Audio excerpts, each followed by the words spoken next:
الحمد لله نحمده ونستعينه ونستغفره ونعوذ بالله من شرور أنفسنا ومن سيئات أعمالنا من يهده الله فلا مضل له ومن يضلل فلا هادي له وأشهد أن لا إله إلا الله وحده لا شريك له وأشهد أن محمدا عبده ورسوله أما بعد فإن خير الحديث كتاب الله وخير الهدي هدي محمد صلى الله عليه وسلم وشر الأمور محدثاتها وكل محدثة بدعة وكل بدعة ضلالة وكل ضلالة في النار. قال الله تبارك وتعالى من عمل صالحا من ذكر أو أنثى وهو مؤمن فلنحيينه حياة طيبة ولنجزينهم أجرهم بأحسن ما كانوا يعملون. وقال النبي صلى الله عليه وسلم إنما النساء شقائق الرجال.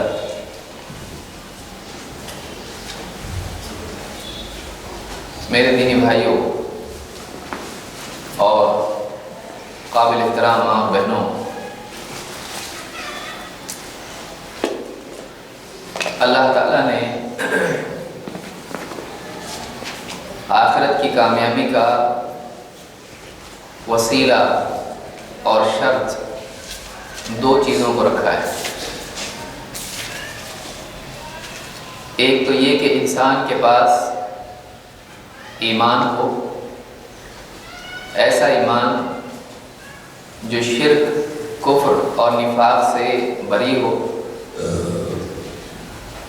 اور دوسرے یہ کہ اس کے پاس اعمال صالحہ ہوں، وہ اعمال جو ریا اور بدعت اور نفسانیت سے آزاد ہوں.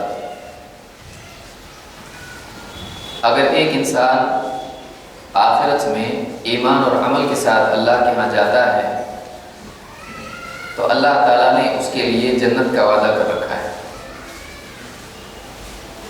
اور قرآن کریم میں اللہ تعالیٰ نے مختلف مقامات پر یہ بات کہی ہے، کوئی ایک جگہ نہیں بلکہ کئی مقامات پر اللہ تعالیٰ نے جہاں بھی جنت کی بات کہی ہے، عام طور پر اللہ تعالیٰ نے ایمان اور عمل کی شرط جنت میں داخلے کے لیے بیان کی ہے. لیکن قرآن کریم میں ایک مقام پر اس میں ایک خصوصی فرق دکھائی دیتا ہے دو اعتبار سے.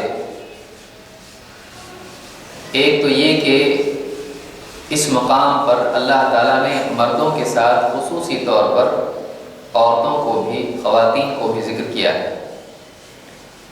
اور دوسرے یہ کہ جنت کے وعدے کے ساتھ ساتھ اللہ تعالیٰ نے دنیا میں بھی ایک اچھی زندگی، عمدہ زندگی کا وعدہ کیا ہے.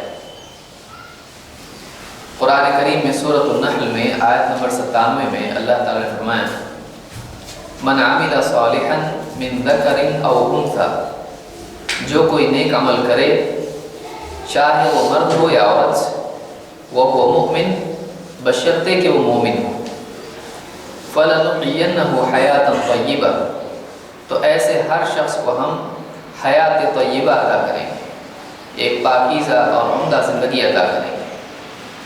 وَلَنَجْزِيَنَّهُمْ أَجْرَهُمْ بِأَحْسَنِ مَا كَانُوا يَعْمَلُونَ، اور ان کے بہترین اعمال کے اعتبار سے ہم ان کو اجر عطا فرمائیں گے، یا ان کے اعمال کا، بہترین اعمال کا اجر ہم ان کو عطا فرمائیں گے. اس آیت میں اللہ تعالیٰ نے جہاں مردوں کا ذکر کیا ہے وہیں اللہ تعالیٰ نے خواتین کے لیے بھی یہ دو وعدے کیے. ایک وعدہ دنیا کا ہے اور دوسرا وعدہ آخرت کا ہے. ایک دنیا میں بہترین زندگی دینا ہے اور دوسرے آخرت میں اعمال کے اعتبار سے بہترین اجر دینا ہے.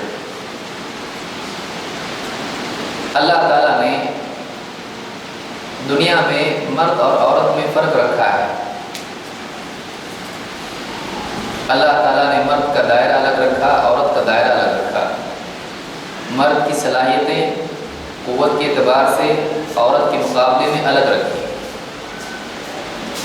جسمانی حیت کے اعتبار سے یا مزاج کے اعتبار سے دونوں میں اللہ تعالیٰ نے فرق رکھا ہے، اس لیے کہ دنیا میں دونوں کا دائرہ عمل الگ الگ ہے، دونوں کی ذمہ داریاں الگ ہیں، لہٰذا اپنی اپنی ذمہ داری کے اعتبار سے اللہ رب العالمین نے دونوں کو الگ الگ صلاحیتوں کا مالک بنایا۔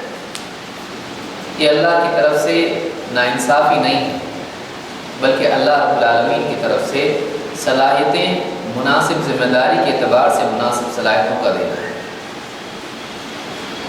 لیکن آخرت کے اعتبار سے اس طرح کی کوئی تفریق نہیں ہے۔ جو ذمہ داریاں دنیا میں الگ ہیں اس کے اعتبار سے صلاحیتیں الگ ہیں، لیکن جو ذمہ داری دنیا میں ڈالی گئی ہے، چاہے مرد ہو یا عورت ہو، اپنے دائرے میں اپنی ذمہ داری کو اگر وہ بخوبی انجام دیتے ہیں، اچھے طریقے سے اس کو پورا کرتے ہیں، تو آخرت میں دونوں کے لیے جنت کے مقامات کے اعتبار سے، جنت کے مراتب کے اعتبار سے کوئی فرق نہیں ہوگا۔ جیسے ایک مرد کے لیے دروازہ اور راستہ کھلا ہوا ہے کہ وہ اپنے آپ کو جنتی بنانے کے اعتبار سے جس طبقے جس درجے کا جنتی بنانا چاہے اتنا دینی عمل کر لے، اس کے لیے راستہ کھلا ہوا ہے، اسی طرح سے ایک عورت کے لیے بھی جنت میں مقام پانے کے اعتبار سے راستہ کھلا ہوا ہے۔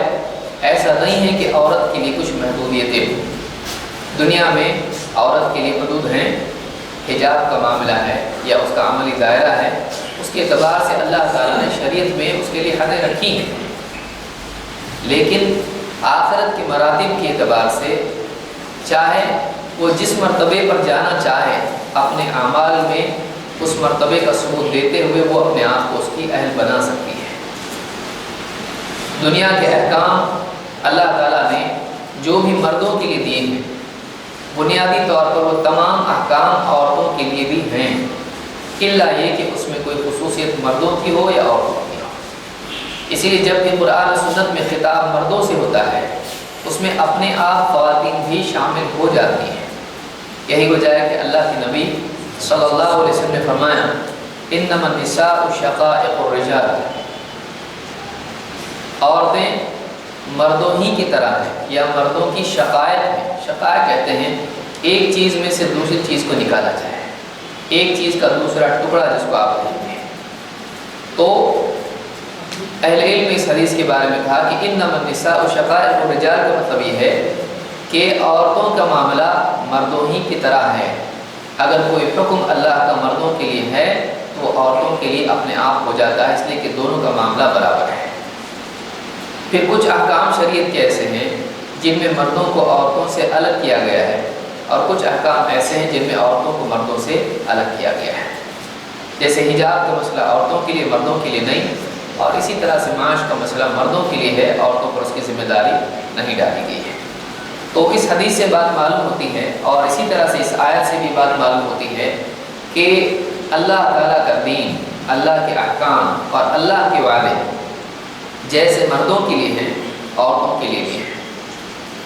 ظاہر بات ہے جب مردوں کے لیے بھی دین ہے اور دین کے احکام خواتین کے لیے بھی ہیں، تو دونوں کے لیے ضروری ہے کہ وہ اللہ رب العالمین کے دین کو سیکھیں، اس کے احکام کو معلوم کریں۔ اللہ رب العالمین نے محمد رسول اللہ صلی اللہ علیہ وسلم کو نبی اور رسول بنا کر بھیجا، تو آپ صلی اللہ علیہ وسلم کی سب سے بڑی ذمہ داری یہ تھی کہ اللہ کی رضا، اللہ کی مرضیات، اللہ کی شریعت، اللہ کے احکام لوگوں کو سمجھائیں اور لوگوں کو سکھائیں۔ اس میں مرد بھی تھے، اس میں عورتیں بھی تھیں۔ آپ کے طالب علم یا آپ سے دین سیکھنے والے جہاں مرد تھے وہیں عورتیں بھی تھیں۔ اللہ تعالیٰ نے قرآن کریم میں ایمان والوں پر اپنا احسان جتاتے ہوئے فرمایا لقد من اللہ علی المؤمنین اذ بعث فیہم رسولا من انفسہم، اللہ تعالیٰ نے بہت بڑا انعام احسان ایمان والوں پر کیا جب انہی میں سے ایک رسول ان میں بھیجا، یتلو علیہم آیاتہ ویزکیہم ویعلمہم الکتاب والحکمہ، یہ رسول اللہ کی آیتیں ان کو پڑھ پڑھ کر سناتا ہے، ویزکیہم اور ان کا تزکیہ کرتا ہے، ویعلمہم الکتاب والحکمہ اور انہیں کتاب اور حکمت کی تعلیم دیتا ہے، وَإِن كَانُوا مِن قَبْلُ لَفِي ضَلَالٍ مُبِينٍ، حالانکہ اس سے پہلے ان کا حال یہ تھا کہ ایک کھلی گمراہی میں پڑے ہوئے تھے۔ یہ سورہ آل عمران کی آیت نمبر 164 ہے۔ اس میں اللہ تعالیٰ نے ایمان والوں پر اپنا احسان جتایا کہ اللہ نے انہی میں سے ایک رسول بھیجا، یعنی انسانوں میں سے ایک رسول بھیجا جس سے لوگ ملیں، دین سیکھیں، اس کی صحبت اختیار کریں، جو ان کے مزاج کو سمجھتا ہے، جو خود انسان ہے، انسان ہونے کے اعتبار سے انسانوں کے لیے بہتر رہنما اور اسوہ بن سکتا ہے۔ یہ رسول کیا کرتے ہیں؟ اللہ کے نبی صلی اللہ علیہ وسلم کی ذمہ داری اللہ نے بیان کی تو فرمایا نمبر 1 یتلو علیہم آیاتہ، آپ اللہ کی آیتیں پڑھ پڑھ کر سناتے ہیں۔ جیسے ہی کوئی آیت نازل ہوتی، اللہ کے نبی صلی اللہ علیہ وسلم کسی صحابی کو بلاتے، زید بن ثابت کو یا کسی اور کو، اور آپ وہ آیات املا کرواتے اور اس کی تبلیغ کا حکم دیتے ہیں۔ آپ اللہ کی بات پہنچانے میں خیانت نہیں کرتے تھے، بلکہ لفظاً ایک لفظ بھی اگر نازل ہوتا تو اللہ کے نبی صلی اللہ علیہ وسلم اس کو فوراً لکھواتے اور اس کو پڑھواتے اور اس کی تبلیغ کرواتے۔ آیات کو پہنچانا متن کے اعتبار سے، وَيُزَكِّيهِمْ، اور ان کا تزکیہ کرتے ہیں۔ عقائد کے اعتبار سے جو جاہلیت کی چیزیں ان میں آ چکی تھیں، یا اخلاق کے اعتبار سے جو برائیاں ان میں تھیں، آپ ان کو اس لائق بناتے ہیں کہ وہ اللہ کی بھیجی ہوئی کتاب، اللہ کے بھیجے ہوئے علم کے مطابق اپنے آپ کو بنائیں۔ جان لینا بعض اوقات آسان ہوتا ہے، مان لینا بھی آسان ہو جاتا ہے، لیکن واقعی اپنے آپ کو اللہ کی طرف سے نازل کیے ہوئے علم کے مطابق بنانا یہ مجاہدہ چاہتا ہے۔ اس میں نفس کی مخالفت کرنی پڑتی ہے، اس میں اپنے آپ پر جبر کر کے اللہ کے دین پہ اپنے آپ کو جمانا پڑتا ہے۔ اس کے لیے ایک مربی کی ضرورت ہوتی ہے، ایک رہبر کی ضرورت ہوتی ہے، ایک ترغیب و ترہیب دینے والے کی ضرورت ہوتی ہے، ایک ایسے انسان کی ضرورت ہوتی ہے کہ جو ہاتھ پکڑ کے جیسے بچے کو راستہ چلانا ہوتا ہے، سیڑھیاں چڑھانا ہوتا ہے، ویسے ایک انسان کو راہ بتائے، اس کو ایک حوصلہ افزائی کرے، اس کی کمیوں کوتاہیوں پر اس کو تنبیہ کرے، اس کی نشاندہی کرے۔ وَيُزَكِّيهِمْ، یہاں پر فرمایا کہ ان کا تزکیہ کرتے ہیں، ایک معلم کے طور پر، ایک مربی کے طور پر، ایک ناصح کے طور پر، ایک واعظ کے طور پر۔ اور وَيُعَلِّمُهُمُ الْكِتَابَ وَالْحِكْمَةَ، اور آپ کیا کرتے ہیں؟ انہیں کتاب اور حکمت کی تعلیم دیتے ہیں۔ سلف سے مختلف اہل علم سے قول منقول ہے کہ وَيُعَلِّمُهُمُ الْكِتَابَ وَالْحِكْمَةَ کے معنی ہیں وَيُعَلِّمُهُمُ الْقُرْآنَ وَالسُّنَّةَ۔ ابن کثیر نے اور دوسرے مفسرین نے اس کو ذکر کیا ہے کہ آپ کتاب و حکمت کی تعلیم دیتے ہیں کا مطلب یہ ہے کہ آپ قرآن اور سنت کی تعلیم دیتے ہیں۔ تلاوت آیات ہے تو آیات کا پہنچانا ہے، تزکیہ نفس ہے کہ جو اللہ کا حکم اس پر جمنے کی ترغیب دیتے ہیں، ان کو اس میں مدد کرتے ہیں، اور کتاب و حکمت کی تعلیم دیتے ہیں، یعنی قرآن و سنت میں جو باتیں ہیں، جو گہری سوجھ بوجھ ہے وہ ادا کرتے ہیں۔ اللہ کی طرف سے دی ہوئی حکمت جو نبی صلی اللہ علیہ وسلم کو اللہ نے عطا فرمائی تھی، آپ اس حکمت کو الفاظ کی صورت میں لوگوں کے سامنے بیان کرتے ہیں تاکہ اللہ کی کتاب میں جو باتیں مجمل طور پر ہیں وہ تفصیلی طور پر عوام کے سامنے آ جائے۔ اللہ کی کتاب میں جو حکمت چھپی ہوئی ہے اس کو الفاظ میں آپ بیان کر کے اس کی وضاحت کرتے ہیں۔ قرآن حکمت والی کتاب ہے، یاسین والقرآن الحکیم، اللہ نے قرآن کو حکمت والی کتاب کہا ہے، اور خود اللہ کے نبی صلی اللہ علیہ وسلم حکمت دیے گئے تھے، آپ کے کلام میں خود حکمت تھی، آپ نے خود فرمایا کہ مجھ کو جوامع الکلم دیا گیا ہے، جامع کلمات میں بات کہنے کی صلاحیت دی گئی ہے۔ لیکن اسی کے ساتھ ساتھ آپ قرآن کریم کے شارح بھی تھے، قرآن کو سمجھانے والے تھے، تو آپ کا کلام خود حکمت پر مبنی ہے، اس لیے کہ وہ حکمت کی تشریح حکمت والے انداز میں ہے، فرد کی رعایت کرتے ہوئے، دور کی رعایت کرتے ہوئے، ہر سامع کی سننے والے کی رعایت کرتے ہوئے، اس میں خود حکمت کا پہلو اپنے آپ موجود ہے۔ وَيُعَلِّمُهُمُ الْكِتَابَ وَالْحِكْمَةَ وَإِنْ كَانُوا مِنْ قَبْلُ لَفِي ضَلَالٍ مُبِينٍ، حالانکہ اس سے پہلے ان لوگوں کا جن کے اندر آپ کو بھیجا گیا ہے، جن کے درمیان آپ کو بھیجا گیا ہے، یہ سارے کے سارے لوگ، ان کا حال یہ تھا کہ یہ کھلی گمراہی میں پڑے ہوئے تھے۔ اس گمراہی سے نکالنے کے لیے اللہ کے نبی صلی اللہ علیہ وسلم نے کیا کیا؟ اللہ تعالیٰ نے یہاں پر بیان کیا۔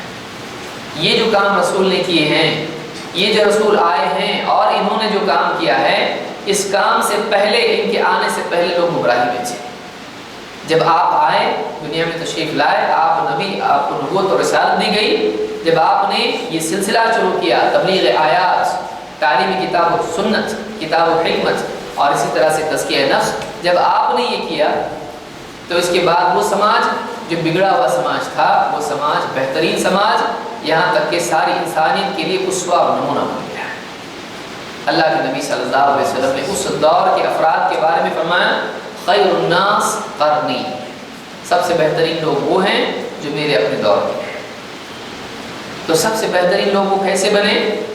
آپ نے ان کو قرآن دیا، آپ نے قرآن کے ساتھ اس کا صحیح فہم دیا اور آپ نے اس پر عمل کرنے کی صلاحیت ان میں پیدا کی۔ یہ کام اللہ کے رسول صلی اللہ علیہ وسلم نے صحابہ پر کیا، لیکن یہ صرف مردوں کے ساتھ نہیں تھا، یہ عورتوں کے ساتھ بھی تھا۔ اسی لیے اللہ تعالیٰ نے فرمایا وَاذْكُرْنَ مَا يُتْلَى فِي بُيُوتِكُنَّ مِنْ آيَاتِ اللَّهِ وَالْحِكْمَةِ۔ ازواج مطہرات اللہ کے نبی صلی اللہ علیہ وسلم کی بیویاں، امت کی مائیں امہات المؤمنین، ان کے بارے میں اللہ نے فرمایا وَاذْكُرْنَ مَا يُتْلَى فِي بُيُوتِكُنَّ مِنْ آيَاتِ اللَّهِ وَالْحِكْمَةِ، اور یاد کرو اور یاد رکھو اور نصیحت اس میں قبول کرو اور غور کرو، متنبہ ہو جاؤ۔ وَاذْكُرْنَ، تم یاد رکھو اس نصیحت کو، اس بات کو، کیا مَا يُتْلَى فِي بُيُوتِكُنَّ، جو تمہارے گھروں میں پڑھا جاتا ہے۔ کیا پڑھا جاتا ہے؟ مِنْ آیَاتِ اللَّهِ وَالْحِكْمَةِ، اللہ کی آیات پڑھی جاتی ہیں اور حکمت پڑھی جاتی ہے۔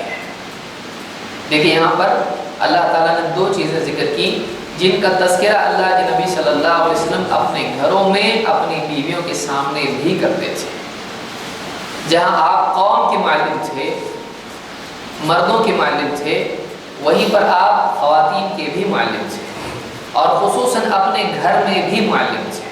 بہت سارے مبلغ اور معلم، ان کا حال یہ ہوتا ہے کہ ساری دنیا میں وہ لوگوں کو تعلیم دیتے ہیں لیکن گھر میں بے فکر ہوتے ہیں۔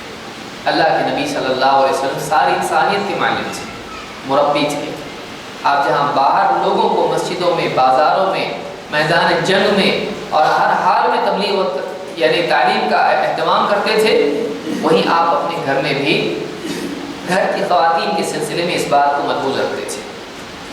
اللہ نے فرمایا وَاذْكُرْنَ مَا يُتْلَى فِي بُيُوتِكُنَّ مِنْ آيَاتِ اللَّهِ وَالْحِكْمَةِ، تمہارے گھروں میں جو اللہ کی آیتیں پڑھی جاتی ہیں اور جس حکمت کو بتایا جاتا ہے اس کو یاد رکھو۔ تو قرآن و سنت کی تعلیم اللہ کے نبی صلی اللہ علیہ وسلم اپنے گھروں میں خواتین کو بھی دیتے تھے۔ مثال کے طور پر شفا بنت عبداللہ کہتی ہیں کہ دخل علی رسول اللہ صلی اللہ علیہ وسلم وانا عند حفصہ، اللہ کے رسول صلی اللہ علیہ وسلم ہمارے ہاں داخل ہوئے اور وانا عند حفصہ، میں حفصہ رضی اللہ تعالیٰ عنہ کے پاس تھی۔ فقال لی، آپ نے مجھ سے کہا الا تعلمین هذه رقیۃ النملہ کما علمتیها الکتاب، آپ نے کہا کیا تم اس کو یعنی حفصہ رضی اللہ تعالیٰ عنہ کو نملہ کا رقیہ نہیں سکھاؤ گی جیسے تم نے ان کو کتابت یعنی لکھنا سکھایا ہے۔ یہاں دو باتیں معلوم ہیں۔ یہاں پر اہل علم نے کہا کہ رقیۃ النملہ عربوں میں کچھ کلمات کہے جاتے تھے، کیا کلمات تھے وہ، اور وہ اس کو کوئی رقیہ کے طور پر استعمال نہیں کرتے تھے، بلکہ یہی کلمات تھے جن میں وہ نہ نفع سمجھتے تھے نہ نقصان۔ ابن الاثیر الجزری، انہوں نے اپنی کتاب النہایہ فی غریب الحدیث والاثر میں یہ بات کہی ہے کہ وہ کلمات کیا تھے؟ وہ کلمات تھے العروس تحتفل وتختضب وتکتحل وکل شیء تفتعل غیر الا تعصی الرجل۔ یہ کلمات تھے جو وہ آپس میں ایک دوسرے سے کہا کرتے تھے کہ عورت جو ہے یہ یعنی بعض روایات میں تنتعل بھی آیا ہے، جوتیاں پہنتی ہے اور یعنی اسی طرح سے خضاب لگاتی ہے، اور اسی طرح سے عورت اپنے شوہر کے لیے یعنی آنکھوں میں سرما وغیرہ لگاتی ہے اور ہر چیز کرتی ہے لیکن شوہر کی نافرمانی نہیں کرتی۔ تو اس طرح کے کلمات وہ آپس میں ایک دوسرے سے کہتے تھے، بعض جملے تھے ان کے ہاں تھے۔ تو آپ نے کہا کہ تم ان کو نملہ کا رقیہ نہیں سکھاتی جیسا کہ تم نے حفصہ کو کتابت سکھائی ہے۔ معلوم ہوا کہ اس زمانے میں عورتوں کو پڑھنا لکھنا بھی آتا تھا، بلکہ اس سے مزید بات یہ معلوم ہوئی کہ اللہ کے نبی صلی اللہ علیہ وسلم نے شفا بنت عبداللہ رضی اللہ تعالیٰ عنہ سے کہا کہ تم حفصہ کو کتابت جیسی تمہیں سکھائی گئی یہ بھی سکھاؤ، کہ خواتین کو تعلیم دیا کرتی تھیں اس زمانے میں۔ آج 14ویں صدی میں 15ویں صدی میں لوگ آ کر کہہ رہے ہیں کہ بچیوں کو پڑھانا چاہیے۔ آپ دیکھیں ہمارے نبی صلی اللہ علیہ وسلم نے اسی زمانے میں رواج قائم کیا تھا، یہاں تک کہ نہ صرف یہ کہ عورتوں کو تعلیم دی جاتی تھی بلکہ عورتیں معلمات بھی ہوا کرتی تھیں۔ دینی اعتبار سے تو ہے ہی ہے، دنیاوی اعتبار سے لکھنا پڑھنا بھی عورتیں ایک دوسرے کو سکھایا کرتی تھیں۔ اس سے اس بات کی اہمیت معلوم ہوتی ہے کہ خواتین کی تعلیم دین میں کتنی اہم ہے۔ آپ نے اپنی بیوی کو آپ امی تھے، آپ کیسے پڑھنا لکھنا سکھائیں گے؟ آپ نے ایک عورت سے کہا کہ تم نے جیسے ان کو پڑھنا لکھنا سکھایا ہے اب تم ان کو کیا کرو، نملہ کا رقیہ بھی سکھاؤ۔ تو یہ اس حدیث کو امام احمد نے اپنی مسند میں اور اسی طرح سے امام ابو داؤد نے اپنی سنن میں روایت کیا ہے، اور شیخ الالبانی نے ابو داؤد کی تحقیق میں اس حدیث کو صحیح کہا ہے، شیخ الالبانی نے اس کو صحیح کہا ہے۔ تو اس حدیث سے ایک بات یہ معلوم ہوئی کہ پڑھنا لکھنا بھی ایک ایسی چیز ہے جو عورتوں کو آنا چاہیے۔ خود اللہ کے نبی صلی اللہ علیہ وسلم کی بیویوں کو پڑھنا لکھنا آتا تھا، اور آپ نے اس کا تذکرہ کیا کہ جیسے یہ سکھایا یہ بھی سکھا دو۔ آپ نے اس پر انکار نہیں کیا۔ بعض لوگوں نے کہا کہ عورتوں کو پڑھنا لکھنا کیا ضروری ہے، اللہ کے نبی صلی اللہ علیہ وسلم نے اس پر انکار نہیں کیا۔ اس سے خود معلوم ہوتا ہے کہ یہ چیز مطلوب ہے بلکہ یہ اچھی چیز ہے۔ تو عورتیں پڑھنا لکھنا سیکھیں، جن کو نہیں آتا ہے وہ سیکھیں، اچھی چیز ہے، یہ ان پر فرض نہیں ہے، لیکن قرآن کریم کا علم حاصل کرنا ان کے لیے کیا ہے، ضروری ہے۔ وہ قرآن کریم پڑھیں، اس کا پڑھنا سیکھیں۔ خواتین کا علم سے شغف کیا تھا؟ آپ کی بیویوں کا خصوصی طور پر آپ دیکھیں، اور جن میں بیویوں میں بھی امہات المؤمنین میں بھی عائشہ رضی اللہ عنہ کا معاملہ آپ دیکھیں۔ ان کے سلسلے میں ابن ابی ملیکہ کہتے ہیں کہ ان عائشہ زوج النبی صلی اللہ علیہ وسلم كانت لا تسمع شيئا لا تعرفه الا راجعت فيه حتى تعرفه۔ کہتے ہیں کہ عائشہ رضی اللہ تعالی عنہ اللہ کے نبی صلی اللہ علیہ وسلم کی بیوی حضرت عائشہ جو بھی بات اللہ کے نبی صلی اللہ علیہ وسلم سے سنتی جس کو وہ سمجھ نہ پاتی اس کو اللہ کے نبی صلی اللہ علیہ وسلم سے واپس مراجعت کر کے سمجھنے کی کوشش کرتی تھی، یہاں تک کہ سمجھ میں آ جاتا تھا۔ کوئی بات دیکھیے یہاں پر معلوم ہوا کہ صرف علم کی سماعت مقصود نہیں بلکہ علم کا فہم مقصود ہے۔ اور عائشہ رضی اللہ تعالیٰ عنہ کی صفات میں سے ایک بات یہ بھی تھی، اور طالب علم کے اوصاف میں یہ چیز ہونا بھی چاہیے کہ کیا کرتی تھی، کوئی بات اللہ کے رسول صلی اللہ علیہ وسلم جب بیان کرتے ٹھیک سے ان کی سمجھ میں نہیں آتی، یوں ہی اس پر سے گزر نہیں جاتی تھی بلکہ واپس اس کو پوچھتی تھی یہ کیسے، ایسا کیسے ہوا۔ اللہ کے رسول صلی اللہ علیہ وسلم سے مراجعت کرتی، دوبارہ اس کے بارے میں معلوم کرتی، پھر آپ جب سمجھاتے اچھی طرح سے سمجھ میں آتا تو ٹھیک، نہیں تو پھر آپ سے پوچھتی ہے۔ معلوم ہوا کہ خواتین کا معاملہ اس زمانے میں تھا کہ اللہ کے نبی صلی اللہ علیہ وسلم سے علم کے بارے میں تحقیق کیا کرتی تھی۔ فرماتے ہیں کہ وَأَنَّ النَّبِيَّ صلی اللہ علیہ وسلم قال من حُوسِبَ عُذِّبَ، کہتے ہیں کہ اللہ کے نبی صلی اللہ علیہ وسلم نے ایک مرتبہ فرمایا کہ من حُوسِبَ عُذِّبَ، جس کا حساب لیا گیا اس کو عذاب دیا جائے گا، جس کا حساب لیا گیا اس کو عذاب دیا جائے گا۔ جب یہ بات حضرت عائشہ نے سنی اللہ کے نبی صلی اللہ علیہ وسلم سے تو فوراً پوچھا، قالت عائشہ فقلت اوليس يقول الله يقول تعالى فسوف يحاسب حسابا يسيرا۔ قرآن میں اللہ نے ایک بات کہی ہے، اب اللہ کے نبی صلی اللہ علیہ وسلم ایک بات کہہ رہے ہیں، آپ کی بات حضرت عائشہ کی سمجھ میں نہیں ہے، مانتی تھیں لیکن وضاحت نہیں ہے۔ فوراً پوچھا کہ اللہ کے نبی کیا اللہ نے یہ نہیں کہا ہے فسوف يحاسب حسابا يسيرا، کیا ہم اس سے آسان حساب کریں گے؟ نیک انسانوں کے ساتھ میں اللہ کا معاملہ یہ ہے کہ اللہ ان سے کیا کرے گا، جن کا نامہ اعمال دائیں ہاتھ میں سیدھے ہاتھ میں دیا جائے گا تو ان سے اللہ تعالیٰ آسان حساب لے گا۔ تو اب حساب لیا گیا تو عذاب ہوگا، پھر آسان حساب کیا مطلب ہے؟ حساب تو ہو رہا ہے نا۔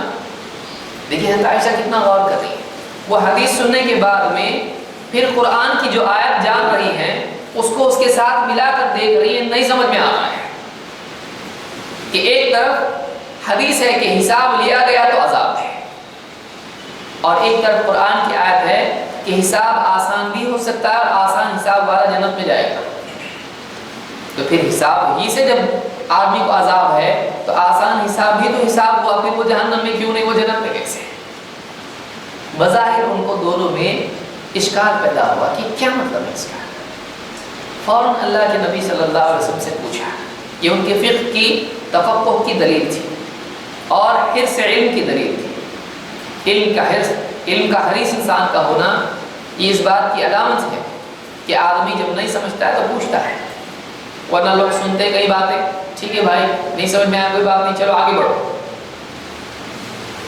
انہوں نے فوراً پوچھا، اللہ کے نبی صلی اللہ علیہ وسلم فرمایا، فقال، کہتے ہیں کہ فقال انما ذلك العرض، آپ نے فرمایا کہ یہ تو بس پیشی ہے، پورے اعمال، پورا معاملہ، اس کا پورا حساب کتاب، جو بھی عمل کیے ہیں نامہ اعمال اس پر پیش کیا جائے گا۔ ولیکن من نوقش الحساب یہلک، لیکن جس کا حساب ادھیڑا جائے گا وہ ہلاک ہوگا۔ آسان حساب کا مطلب نہیں کہ حساب ادھیڑا جائے گا، آسان حساب کا مطلب یہ ہے کہ اس کا پورا جو بھی معاملہ، جو عمل اس نے کیے ہیں بتایا جائے گا، تو نے ایسا کیا جائے، اور پھر اس کے بعد چھوڑ دیا جائے گا، اس کو آسان حساب کہتے ہیں۔ لیکن جس کا ادھیڑا جانے لگے حساب، ایسا کیوں کیا؟ جواب، جب ادھیڑا جانے لگے اور اس کے اوپر اس کی گرفت ہونے لگے، یہ آدمی جہنم میں چلا جائے گا۔ جس کے ساتھ اللہ درگزر نہ کرے وہ جہنم میں جائے گا۔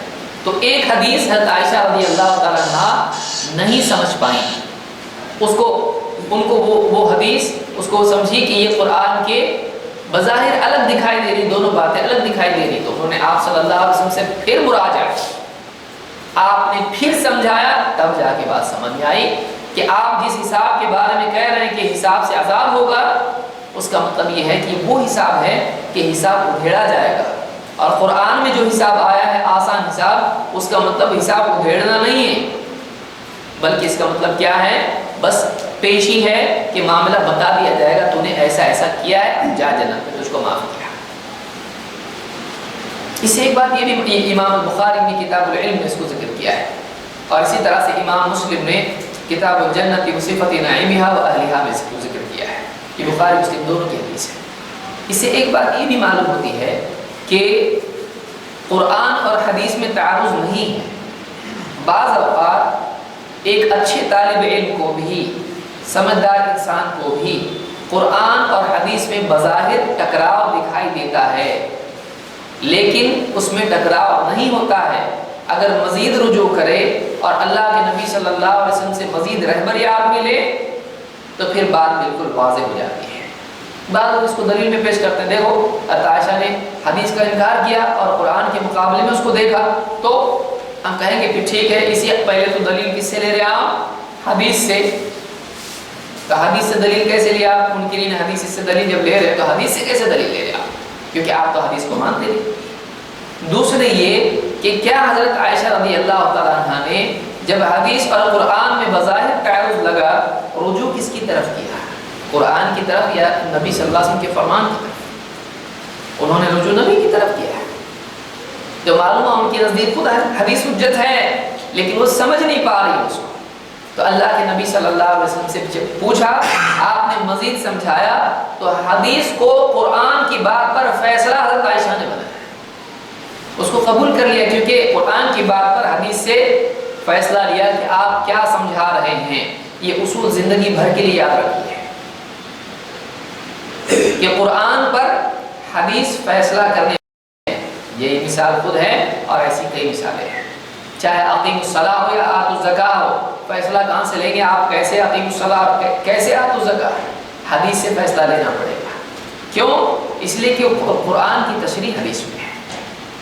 تو اس روایت سے ایک بات یہ معلوم ہوئی کہ اللہ کے نبی صلی اللہ علیہ وسلم خصوصی طور پر بعض باتیں خواتین سے بھی ذکر کرتے تھے، یہ آپ کا اہتمام تھا، آپ عورتوں کو حقیر نہیں سمجھتے تھے۔ بعض لوگ کہتے ہیں عورتوں کو کیا علم کی باتیں بتانا،